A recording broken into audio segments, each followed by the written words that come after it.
Hello guys, কেমন আছো সবাই? আজ তোমাদের সাথে একটা সিম্পল লাঞ্চ মেনু শেয়ার করব। এইরকম সিম্পল মেনু কে কে খেতে ভালোবাসো অবশ্যই কমেন্টে জানিও। প্রথমে ডালটাকে আমি সেদ্ধ করে নিচ্ছি, একটু গাজর, একটু কড়াইশুঁটি আর মুগের ডাল দিয়ে করব।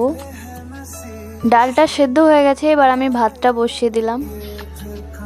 ভাতটা একদিকে হতে থাক আর এগুলো আমি জাদু করে কেটে নিলাম। কতই না ভালো হতো বলো, এরকম যদি জাদু করে সবকিছু করা যেত। তবে কিছু করার নেই, এগুলো মুখের কথা, কষ্ট করেই সবকিছু করতে হয়। তারপর শুকনো লঙ্কাটা ভেজে রেখেছিলাম, নুন দিয়ে চটকে আলুর মধ্যে দিয়ে দিলাম। এবার তোমরা একটু রান্নায় ফোকাস করো।